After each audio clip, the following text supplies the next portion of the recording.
So today, let's see how to improve the effect of qigong exercise.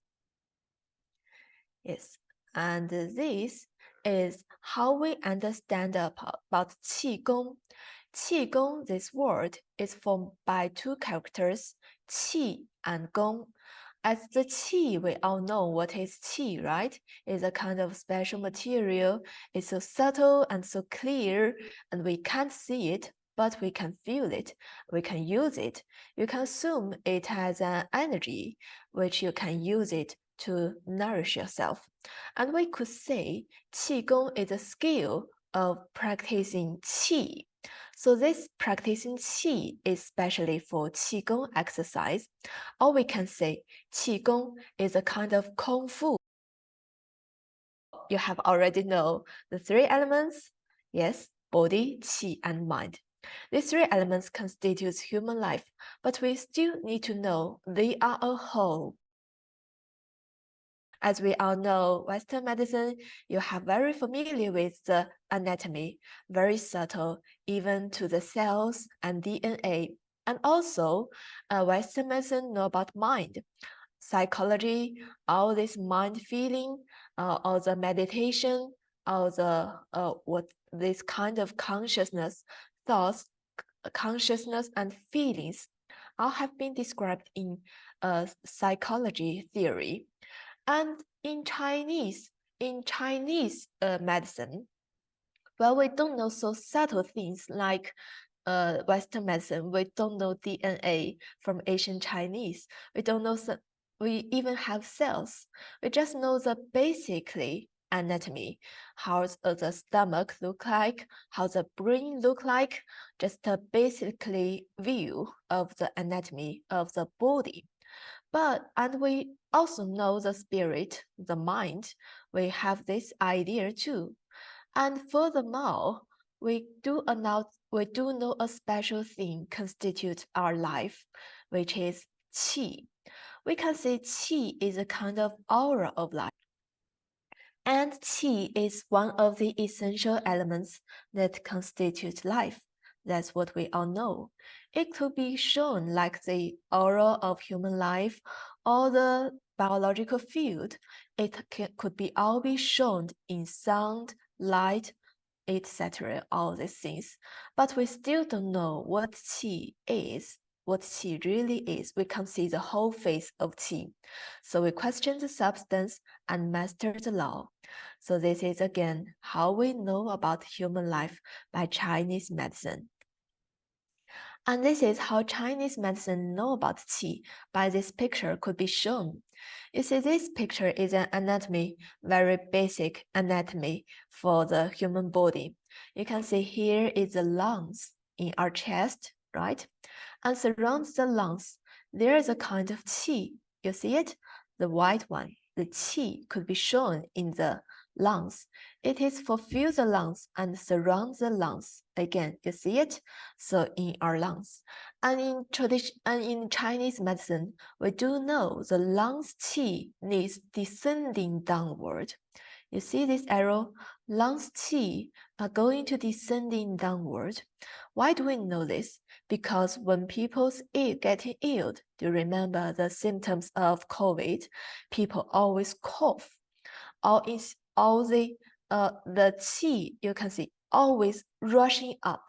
So the normal human body, lungs qi gonna descending downward. So this is why this error happened. Lungs qi needs to descend downward. And with opposite way, the liver's qi, here is the liver. Underneath the right side of your lung, here is the liver. Liver's qi needs to go upward.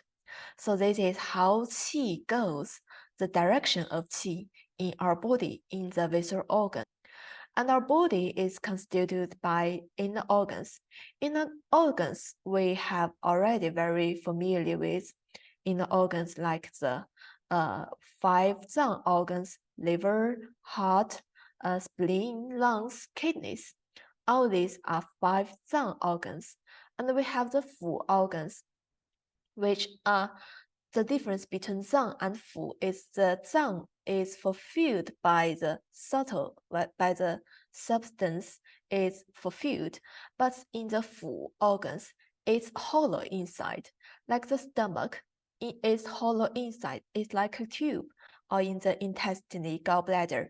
It is fulfilled with urine or food or something other things. So these organs, we call them full organs. We have 6 full organs: stomach, gallbladder, large intestine, small intestine, bladder, triple energizer. And the other important thing is meridians. Meridians in our body, we all know we have channels. Especially, this is a very special theory in TCM. And in all these channels, all these lines in our body, there are the tube of qi. Qi goes through these channels, these meridians, and nourish our body. Also connect all the visceral organs and the sensory organs and all the vessels, muscles all together into a whole. So this is the whole picture of what's the relationship between them. These 12 meridians is the basic one. Basic meridians could be separated by yin and yang. Those yin and yang theory, you know about that, right? Yin and yang, cold and warm, very Chinese philosophy idea. And yin and yang could also be used in our body in traditional Chinese medicine's view. So the yin meridians, it goes along from the inner side of our body, inner side, and the yang meridian from the outer side of our body, like the arms. So this is another summary of meridian system. So this meridian system is not only the 12 regular meridians which we have taught before. We still have the 8 extra channels connect the extraordinary full organs. And beside these organs, these channels, these meridians, like the trunk, if we assume a meridian like the tree, the meridian like the trunk, and the branch, we also have the branch that can combine our whole body. Those branches, we call them collaterals. Well, the meridians are all over the body, connecting the viscera and limbs, communicating up and down, inside and outside, and providing the channels system for qi circulation. As we know, qi fills in the body through the meridian, nourish our whole body. And qi could be different than this meridian, like we said, trunk and branches, jing and lu, all constitute this very complicated meridian system.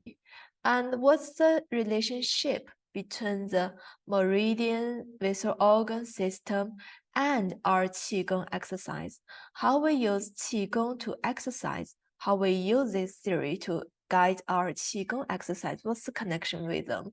First, in qigong exercise, we have body movements, whether the qigong, and when we do move our body, like when we stretch the qi, it will stretch the meridian system.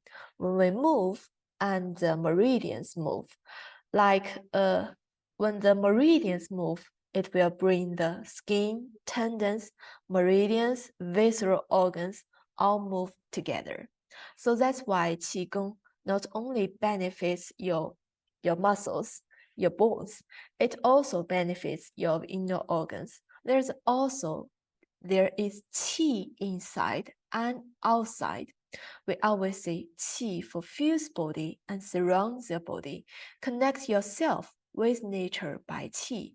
So you can assume this blue circle as the qi, which fulfill and surrounds your body like this. So this is qi. And this got the communication inside and outside. So, and the other elements, shen, your spirit, your mind, controls them all, controls your body, controls your qi. And qi can go inside and outside. This level could benefit our body, could adjust the inner side Qi's movement in the organs. So that's why Qi works. Why we assume qigong is so important in this whole life systems, body, qi, and mind. Then we need to know why qigong benefits the lives. First, as we know, this is a life self-organizing system, the unity of body, qi, and mind. Mind controls body and qi, which is 形气神 in Chinese pronunciation. And this whole system is harmonious and balanced. In this way, we can exercising and regulating body, qi, and mind to achieve the state, the unity of body, qi, and mind. So the qigong practice helps train and regulate the body. How qigong practice help in the body way, in these body elements, how qigong helps. First, we can separate qigong into two kinds of qigong, like the static exercises and dynamic exercises. First, the static exercises we all know, like the 站桩, standing posture. We keep a posture standing there for a long time. Although we have the sitting posture, like we're just sitting down there, and maybe your legs are twisted together, and you sit down there for a long time, like the Buddha or the Taoist exercising. These are the static exercises. Now you can do the static exercise. Your body centered and upright, then your qi will go along with it. So these static exercises is some exercise which still you keep a posture for a long time. And we have the dynamic exercise, like all the dynamic exercise which we need to move. Basically, all the health qigong and our TCM qigong, like the lung strengthening qigong, or the body mind form, those all are dynamic exercises. So in these two kind of qigong, I do suggest people who just know about qigong exercise through this part, the dynamic exercises. The dynamic exercise could help you use your mind, control your body's movement. So like stretching qi, oh, I'm stretching outward, I'm contracting inward. Your mind always controls your life. It is easier than the static qi exercise. So that was my suggestion. Do more dynamic exercises. And when your mind, the controlling skill of your mind is getting better, you can control your body totally and easier to get into the unity of body, qi, and mind. You could try this, the static exercise. So this is how we regulating the body to bring the body, qi, and mind into one, into a unity mind. So always in the qigong exercise, we are not only target the unity of body, qi, and mind, but you need to use your mind, your truly mind, to sense it, to keep it, to sense the feeling, the unity of body, qi, and mind. So that's how we focus the posture and connect it with the organ, the body, which we can see it, these elements, and to achieve this state. And the second is the other elements is regulating qi to bring the body, qi, and mind into one. So this is how we regulate qi. And the last, how we practice, train, and regulate the mind. So the last elements by the mind, how we just exercise the mind. So this part, we haven't talked about it before very much. So this part is, I have to say this is the most difficult part. It's easy to feel your body, and it's not so hard to feel the qi, but it is really not a very easy thing to control your mind, totally control your mind, I have to say. So there's 3 ways to control your mind too, to regulate the mind. Is your mind is so special. The mind controls your life. So if you want to train or regulate your mind very well, without the wrong, so you have to cultivate of your mind. So that is why we always said, if you want to achieve a very high qigong level, you want to achieve a very high level, life state, you have to train your moral. You have to have a very good moral development and shaping your temperament. The body's regulation is inseparable with its influence on the mind and qi.